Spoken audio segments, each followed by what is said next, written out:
Now, last week we talked about who Paul was and how he got started and all of that. But before we go any farther, let's share a word of prayer. Lord God, we thank you for the opportunity to gather here to study your word. Open our eyes, our ears, our hearts, and our minds so that we listen not only to your word, but to each other as we talk about it. We ask these things in your name. Amen. Okay, everybody should have a piece of paper. All right, so real quick from last week to make sure that my strange teaching methods are working. The question was, last week we learned, where was Paul born? Tarsus. Tarsus, that's correct. Tarsus is in Asia Minor. It's going to come up again. So, the neat thing was that the city is still there. It's called something else. But remember, it also had Cleopatra's Gate in it, and it's still standing.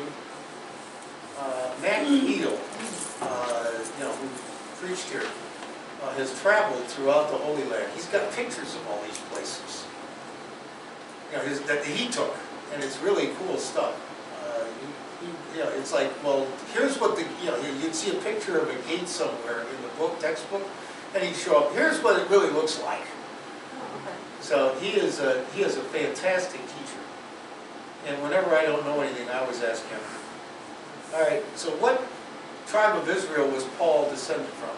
Remember?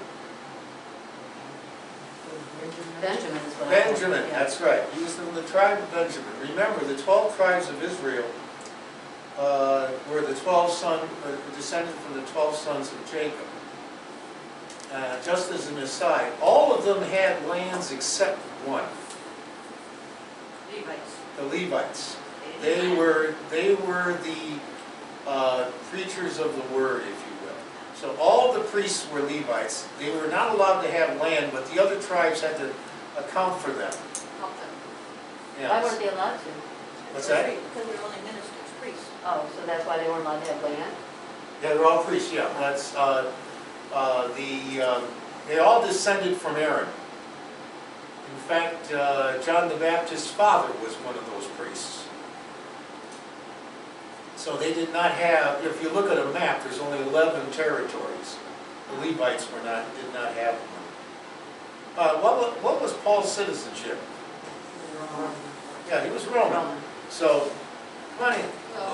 So, Paul was a Roman. Now, we were just at an Italian restaurant the other day, and it said on the placemat that if you go to Italy and you're a member of the European Union, you don't need a passport and go to any part of the country you want. Well, that's what Paul's Roman citizenship did.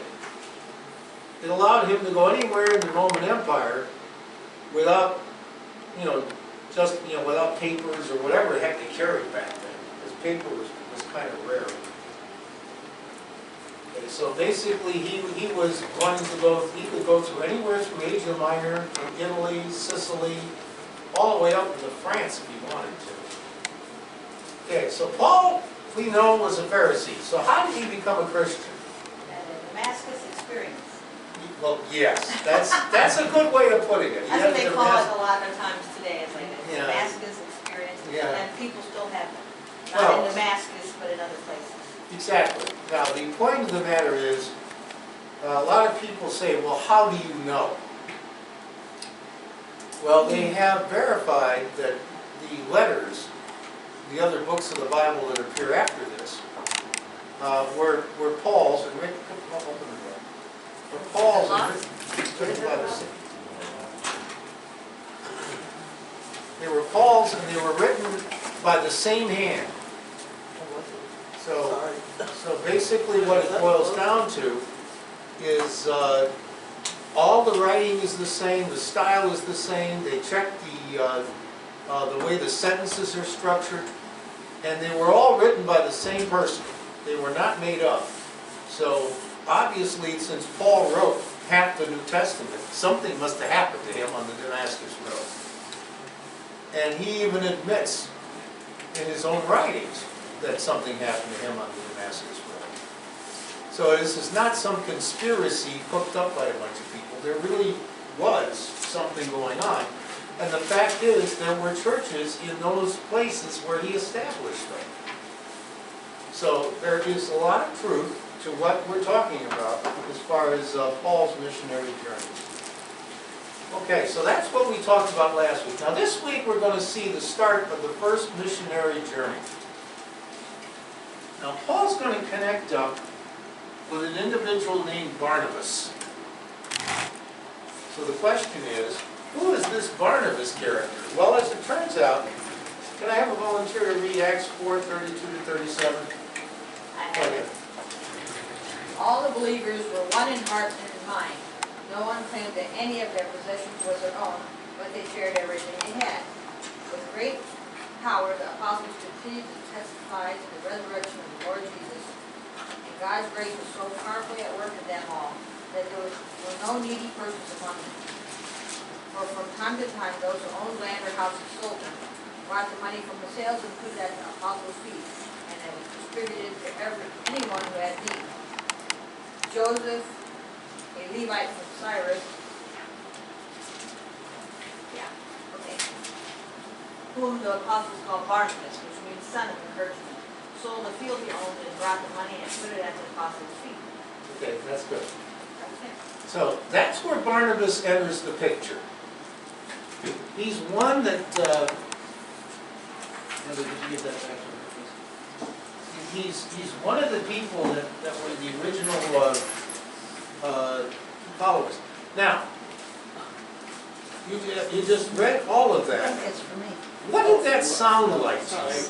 Everybody sells their stuff and puts it in the middle of the table, and anybody takes whatever they need. Amish, the Mormons. Yeah, the Amish, the Mormons, and that's the way communism was supposed to work. It never did, No. but that was the idea. In fact, one of my fraternity brothers, Robert Henry Mankey, we used to call him Hank, his father owned the town, what was the name, New Carlisle, I think, in southern Indiana, that was one of the first communes in this country that worked that way. So here, this is where Barnabas shows up, and the disciples who are in Jerusalem know who this man is now. So remember, he has no idea who Paul is yet. He just joins the group, puts in his possessions, and says, "Here I am." And so now he is being noticed. So the next question is, the fact that he didn't know Paul, how did Paul and Barnabas actually connect? I need someone else to read Acts 11:19 to 30. I can do it. Okay. Now those who had been scattered by the persecution and connection with Stephen traveled as far as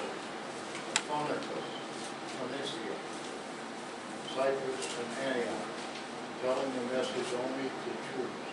Some of them, however, men from Cyprus and Sidon, went to Antioch and began to speak to Greeks, also telling them the good news about the Lord Jesus. The Lord's hand was with them, and a great number of people believed and turned to the Lord. Okay. So this is how all of it started. But it doesn't say where, Yeah, how well, that- Barnabas got converted. Okay, keep going. News of this reached the ears of the church of Jerusalem, and they sent Barnabas to Antioch. When he arrived and saw the evidence of the grace of God, he was glad and encouraged them all to remain true to the Lord with all their heart. He was a good man, full of the Holy Spirit and faith, and a great number of people were brought to the Lord. And Barnabas went to Tarsus to look for Saul, and when he found him, he brought him to Antioch.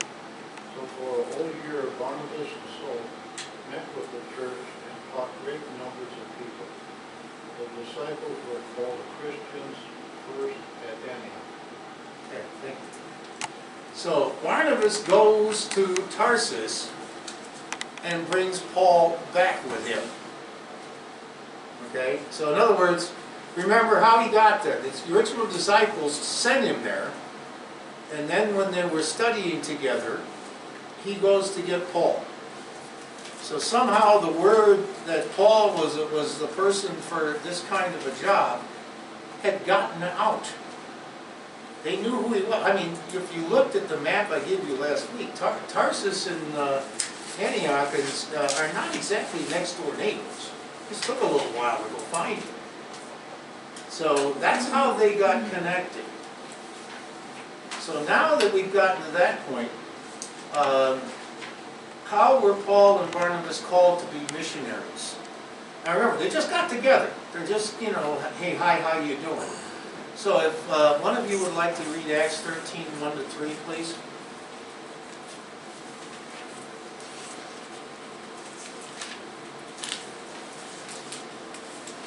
Go ahead. Go ahead. Okay. In the church at Antioch, there were prophets and teachers. Barnabas, Simeon called Niger, Lucius the Cyrene, Manaen, who had been brought up with Herod the Tetrarch, and Saul. When they were worshiping the Lord and fasting, the Holy Spirit said, "Set apart for me Barnabas and Saul for the work to which I have called them." So after they had fasted and prayed, they placed their hands on them and sent them off. So, this whole group of scholars, teachers, missionaries, was fasting together and praying together, and God came in and said, I'm setting apart these two to send on a missionary journey. So you notice what it says, they laid their hands on them. Okay, when do we lay hands on people? Elders, deacons, when they become Yeah. part of the church. Anybody we are sending off into service of the church. That's where that kind of thing comes from. So now, to give you some idea of where they are, let's take a look and see.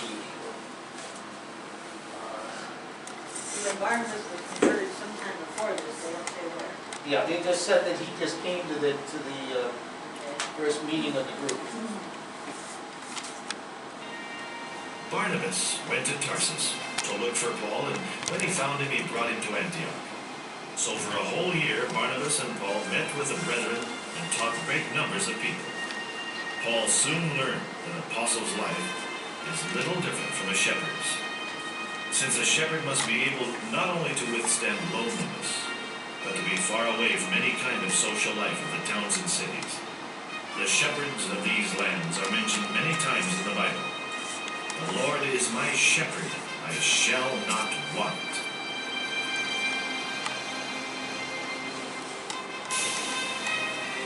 On the mountain are many tombs, and below these tombs a cave was turned into a church, perhaps the first church of the Christians. In the church at Antioch, there were prophets and teachers. There was Barnabas, and there was Simeon, called the Black, Lucius of Cyrene, Manaen, who had been brought up with Herod the governor, and Paul.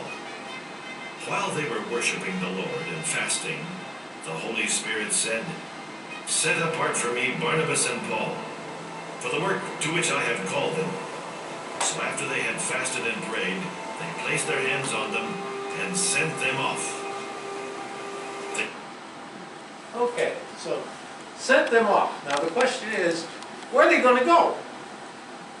I mean, there's a whole world out there. Where are they going to go? Well,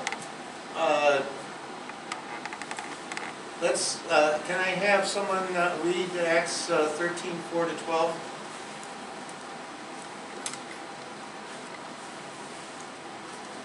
Okay, go ahead.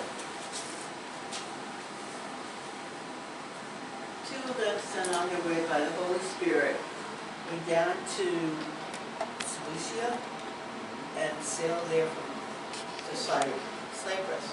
When they arrived in Salamis, they proclaimed the word of God in the Jewish synagogues. John was with them as their helper. They traveled through the whole island until they came to Paphos.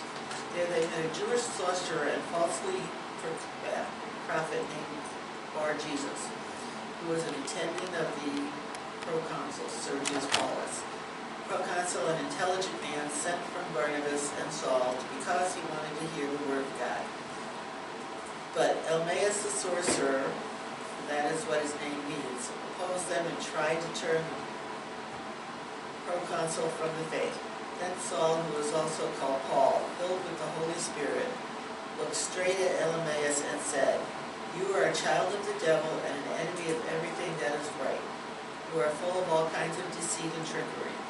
Will you never stop perverting the right ways of the Lord? Now the hand of the Lord is against you. You are going to be blind, and for a time you will be unable to see the light of the sun." Immediately mist and darkness came over him, and he groped about, seeking someone to lead him by the hand. When the proconsul saw what had happened, he believed. He was amazed at the teaching about the Lord. Okay, so where did they go next? Synagogue? Well, no, Well, the first one was at Jewish synagogues. well, no, but where are they geographically? So where's the Cyprus? Down in Cyprus. Cyprus is got water on all sides. What's it called? It's an island. Oh, okay. So you have to get there either swimming or by boat. It's a little far to swim, so you can imagine now Paul and Barnabas are, and also someone named John, keep that name in mind, are on a boat heading to Sicily. And here is what that looks like. And then on to the southern coast of Asia Minor. The first city they would have seen from the ship is called Sidde. The Roman theater is the most imposing building in the city. It can be seen for miles around. The Greek historian Strabo tells us that the Cilician pirates used the harbor of Sidde as a dockyard and auctioned their captives in the city center. These Cilician pirates were from Paul's city of Tarsus. In the year 67 BC, the great military genius of Rome, Pompey the Great, swept the pirates from the sea in just 1 year. The Roman baths are virtually intact and are now used as a museum. It is here that we find the three graces from Greek mythology. They are a common feature of classical literature and represent beauty, charm, and grace. The eagle is the symbol of Rome, and on this Roman sarcophagus, we find two little angels of death, reminding us that angels were around way before Christians.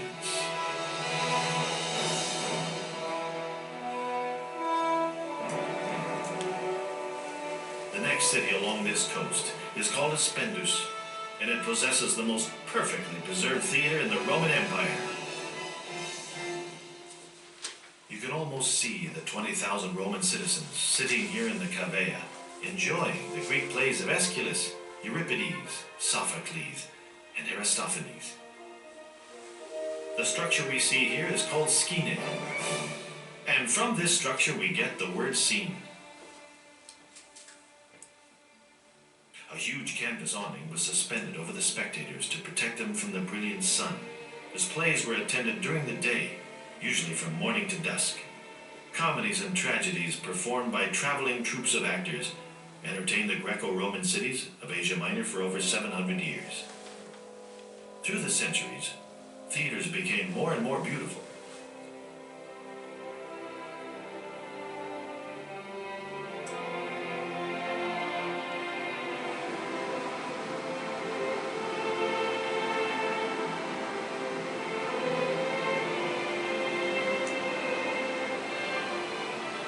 Just behind the theater is a Roman basilica. The buildings in Athens became a model for the Roman basilica. Around the 4th century, we find the Christians building basilicas for their churches, even using the 3 arches, as we see here in the Roman basilica of Aspendus.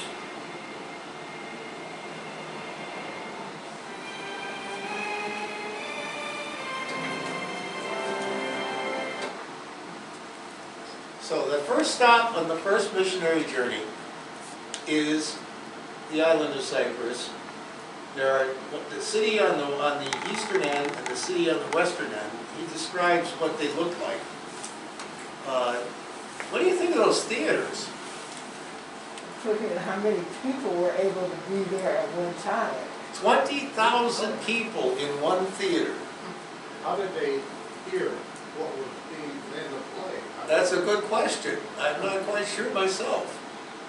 But the more important thing is, too bad Paul couldn't have an audience that big. I mean, it's just, but the structure, that's still standing. We're talking 2,000 plus years old, and you can still sit in there. And I couldn't get over the fact that those rooms in the back look like luxury boxes. But the point of the matter is, these were learned people. These were not nomads and people who just lived off the land and whatnot. You got to be pretty into it to want to go watch a play all day and understand what's happening. And this is the kind of people that Paul was trying to reach first. He was trying to reach those who had some understanding of what's going on. Because the Greeks, the thing about the Greeks was they debated everything. And they always debated about God. So they knew about God. Now there were different views of what God was, but they knew there was a God. And the Jews knew there was a God. So Paul wanted to talk to them first. He figured, I don't have to teach you about God. Now all I have to do is teach you about God's Son, since you already know who God is. So it sounds like he was a pretty sharp guy. He knew what he wanted to do. He also knew that if he's only going to remember, he only spent a year in Antioch when we started this. What do you think happened after he left? Remember, it said they were teaching people and whatnot. Well, what happened after he left? Everybody stopped doing it?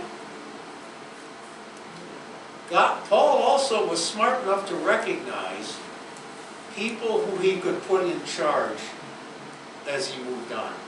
And we're going to learn who some of those people were. Okay?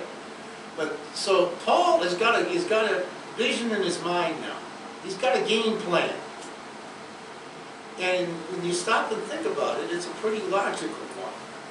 The game plan is, take people who know what's going on, teach them a new way, put them in charge, and move to the next place and do the same thing over again.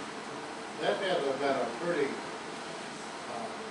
good task to go to a synagogue and start teaching like this when he would most likely be rejected. Yes, absolutely.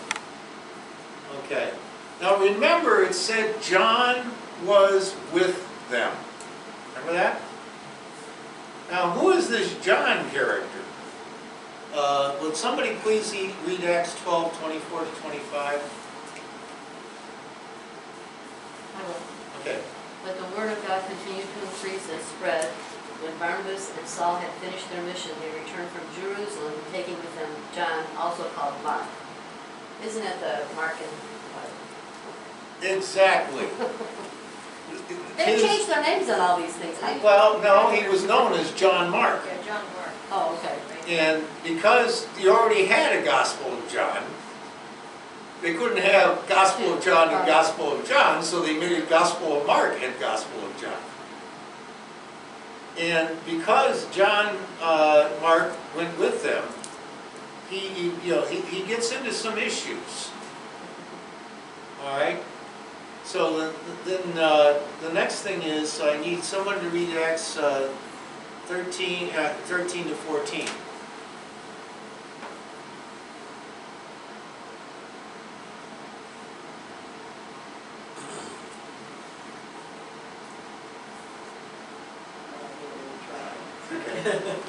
From Paphos, Paul and his companions sailed to Perga in Pamphylia, where John left them to return to Jerusalem.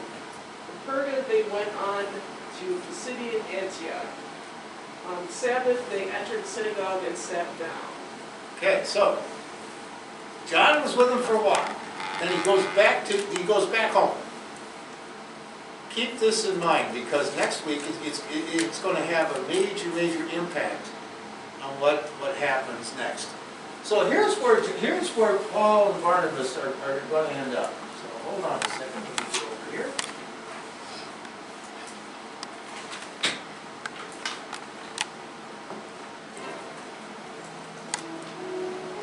Paul and Barnabas arrived in the port city of Attalia at the base of the Taurus Mountains.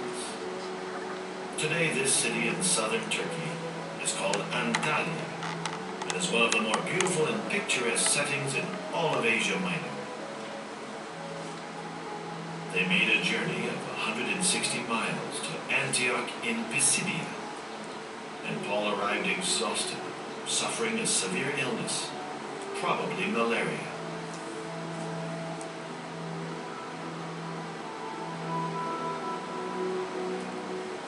In the synagogue, almost the whole city gathered to hear the word.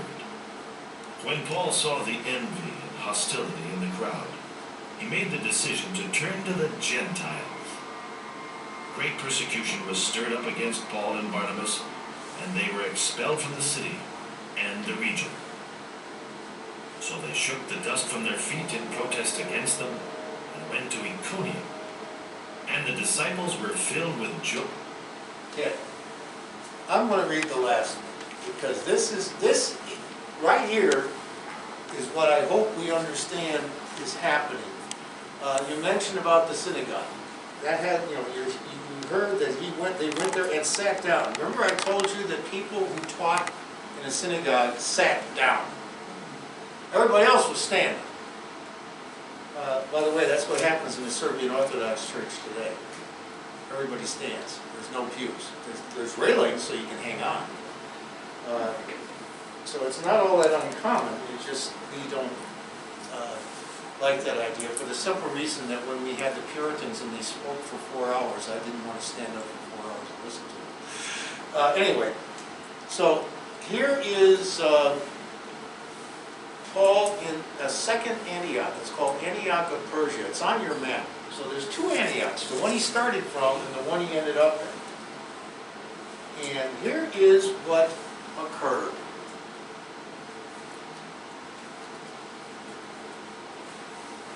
After reading of the law and the prophets, the officials of the synagogue sent them a message, saying, "Brothers, if you have any word of exhortation for the people, give it." So Paul stood up with a gesture and began to speak. He says, "You Israelites and others who fear God, listen. The God of this people Israel chose our ancestors and made the people great during their stay in the land of Egypt. And with uplifted arm he led them out of it. For about 40 years he put up with them in the wilderness." Listen to what Paul said. He put up with them in the wilderness. Okay? After he had destroyed 7 nations in the land of Canaan, he gave them their land as an inheritance for about 450 years. After that he gave them judges until the time of the prophet Samuel. Then they asked for a king, and God gave them Saul, son of Kish, a man of the tribe of Benjamin who reigned for 40 years. When he had removed him, he made David their king, and in his testimony about him he said, "I have found David, son of Jesse, to be a man after my heart, who will carry out all my wishes. Of this man's posterity, God has brought to Israel a Savior, Jesus, as he promised. Before his coming, John had already proclaimed the baptism and repentance to all the people of Israel. And as John was finishing his work, he said, 'What do you suppose that I am? I am not he. No, but one is coming after me. I am not worthy to untie the thongs of sandals on his feet.'" Now, which John is he talking about here? John the Baptist, that's right. And Paul goes on, "My brothers, you descendants of Abraham's family and others who fear God, to us the message of this salvation has been sent. Because the residents of Jerusalem and their leaders did not recognize him or understand the words of the prophets that read on every Sabbath, they fulfilled these words by condemning him. Even though they found no cause to sentence of death, they asked Pilate to have him killed. When they had carried out everything that was written about him, they took him down from the tree and laid him in a tomb. But God raised him from the dead, and for many days he appeared to those who came up with him from Galilee to Jerusalem, and they are now in his witnesses to the people. And we bring you the good news that what God has promised to our ancestors, he has fulfilled in us, their children, by raising Jesus, as it is also written in the 2nd Psalm, "You are my son, today I have begotten you." As to his raising him from the dead, no more to return to corruption, he has spoken this way, "I will give you the holy promises made to David." Therefore he has also said in another psalm, "You will not let your Holy One experience corruption." Paul is standing in a synagogue explaining all of this. He just did what? Through all the history. Exactly. He connected, we're going to hear about this in the sermon today, he connected Jesus with all the people going all the way back to Moses. And he's explaining, this is part of the line. This Jesus is not just some side character, he's part of the play. Okay?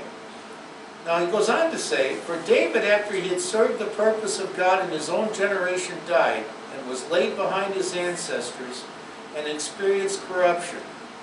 But he whom God raised up experienced no corruption. Let it be known to you therefore, my brothers, that through this man forgiveness of sins is proclaimed to you. By this Jesus, who everyone believes, is set free for all those sins from which you could not be freed by the law of Moses." This man was a Pharisee. His whole life was to be the enforcer of the law of Moses. Listen to what he says. He's saying that you can't be freed by the law of Moses. He's changed his mind.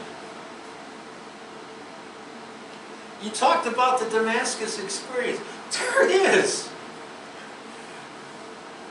Okay, he says, "Beware therefore that what the prophet said does not happen to you. Look, you scoffers, be amazed and perish, for in your days I am doing a work you will never believe, even if someone tells you." As Paul and Barnabas were going out, the people urged them to speak about these things the next Sabbath. Remember, they didn't have pastors. The officials of the synagogue would invite people to speak. So the people are saying, invite these two guys back next week. When the meeting of the synagogue broke up, many Jews and devout converts to Judaism followed Paul and Barnabas, who spoke to them and urged them to continue in the grace of God. The next Sabbath, the whole city gathered to hear the word of the Lord. Must have been one heck of a synagogue. See, a synagogue is founded when you have 10 married Jewish men. That's what it takes. You have to have at least 10 married Jewish men to have a synagogue. So generally, they weren't all that big. But the whole city turned out. So they must have been somewhere else, like outside or something. When the meeting of the synagogue, like I said, the whole city gathered. But when the Jews saw the crowds, they were filled with jealousy and blaspheming, and they contradicted what was spoken by Paul. Then Paul and Barnabas spoke out boldly, saying, "It was necessary that the word of God should be spoken first to you. Since you reject it and judge yourselves to be unworthy of eternal life, we are now turning to the Gentiles." What do you think the crowd's reaction to that was? They're not happy. No, they're not happy at all. And they think the Gentiles are crazy. I mean, what did the Jews think they were? The Gentiles, they didn't think believe in God. Well, what did the Jews think they were? I don't think they were the chosen people. They were the chosen people. Okay? They're special. And now he's saying, well, we're going to let anybody in the club. There was a classic commercial years ago about some internet service. And they had a bunch of nerdy guys standing there, and they were talking about how this new internet service is going to make things easy. And this nerdy guy with the taped glasses and everything says, what's going to stop my grandmother then from using our internet? And the guy from the service says, nothing. Oh, no! So that's what's going on here. So he goes on to say, for the Lord has commanded us, saying, I have sent you to be a light for the Gentiles, so that you may bring salvation to the ends of the earth. When the Gentiles heard this, they were glad and praised the word of the Lord, and as many had been destined for eternal life became believers. Thus the word of the Lord spread throughout the region. But the Jews incited the devout women of high standing and the leading men of the city, and stirred up persecution against Paul and Barnabas, and they drove them out of their region. So they shook the dust off their feet in protest against them and went to Iconium. And the disciples were filled with joy and with the Holy Spirit. Now stop and think about this. You're right, he's in a synagogue. These are Jewish people. They founded the place. And he's telling them, guess what? I gave you your chance. You didn't listen to me, so I'll sell it to them. And then all of a sudden, things started to get interesting. This is going to happen throughout Paul's missionary journey. What's happening is certain people are going to start following him, checking up on him, writing up all the stuff he does wrong, and all of this kind of thing. And they'll follow him from town to town, and they'll try to rabble rouse and make sure that everybody understands that this guy doesn't know what Andrew's talking about. So if you're going to discredit this guy, how would you do it?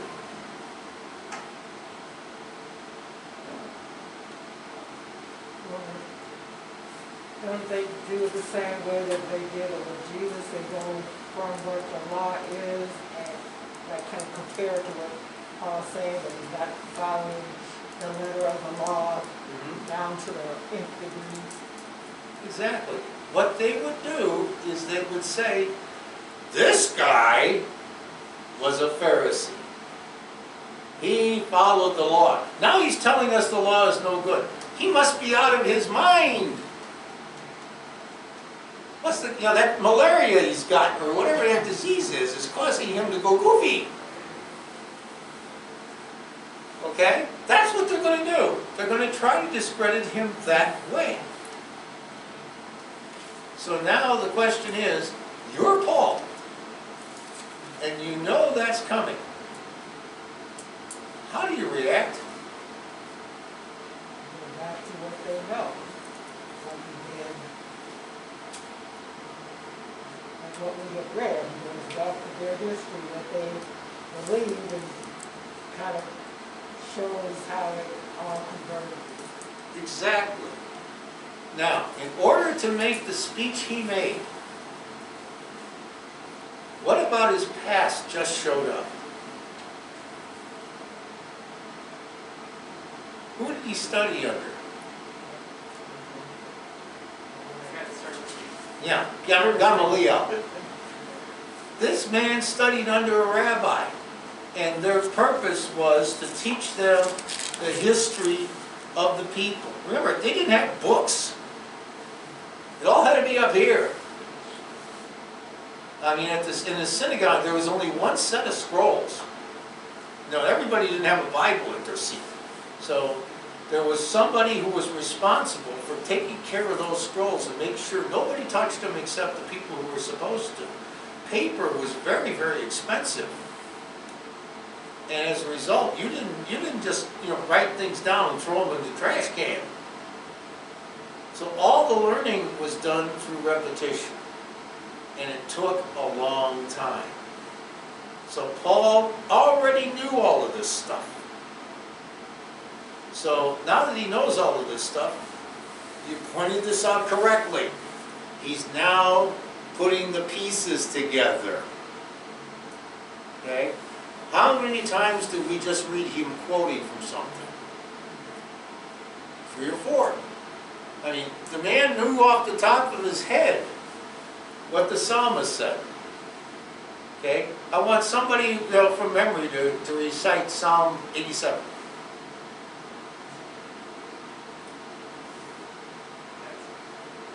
They had to be able to do that.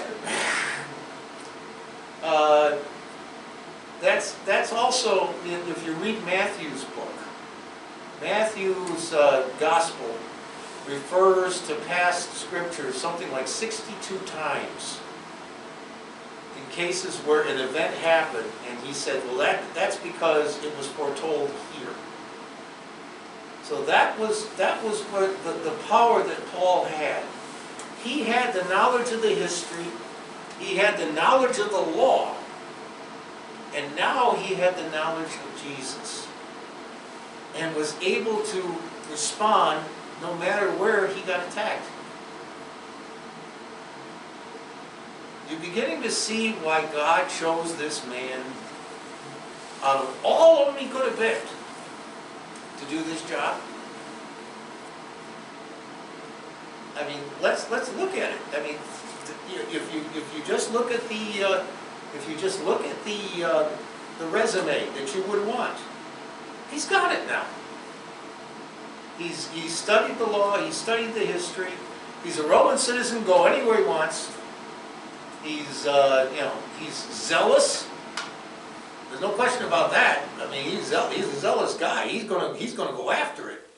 He has all the attributes you would want in a missionary, and God saw that. Now, it took a Damascus experience to convince him, but look at how this man has changed. Think about that. What he said in that little speech says, oh my goodness, this is not the same man. That's why he started calling himself his Roman name, Paul, instead of Saul. Because he wanted everybody to understand that he was not the same man. Now, evangelism today is a lot harder. There are evangelists out there, and they still do the job, but not in today's world as they used to. But the point of the matter is that that's how it all began. It takes somebody to start the ball rolling, and then once it starts rolling, then you just let people take care of things, and then you check back on them once in a while. Her dad was a major in the United States Army, and he was a senior vice president at Citibank in New York. And I talked to him about this kind of thing. He says, well, a good leader, what they do is they build a team, then they let the team go and sit back and watch it all happen. And that's what Paul, you're going to see, that's what Paul's going to do. I mean, this guy went through all of Asia Minor. He couldn't stay very long in any one place. And it's not like a Presbyterian pastor who spends 9 years here, 9 years there, 9 years there. I mean, there's no way he could have gotten to all those churches if he did that. And he knew that. So next week we're going to find out this John Mark character is going to play a role, because after the first missionary journey is over, a second missionary journey starts, and Paul ends up with a new partner. And we're going to find out why he ends up with a new partner. I don't know if you remember, but the new partner's name is Silas. So Barnabas is going to disappear, and Silas is going to enter the picture. Also, you will find later on that the person who wrote Acts, Luke, kind of tags along later on. So sometimes when you read the book of Acts as we go along, he uses the word they, and then all of a sudden he uses the word we. So now that means he's actually there, chronicling everything. But unfortunately, Luke's writing style is such that you can't tell when he switches from one to the other. Okay? Any questions about what we talked about today?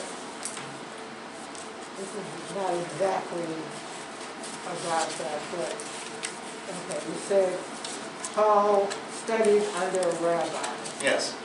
and you said a synagogue was 10 married, That's what you had to have to start with. but Okay, so you have the 10 married men. There was no rabbi in the synagogue? Not generally. But There was a that's the part president. I don't understand. Well, that's the way they did things. You see, what happened was, they take you back a little bit. Jerusalem for years was the center of the faith, just as Mecca is for the Muslim faith.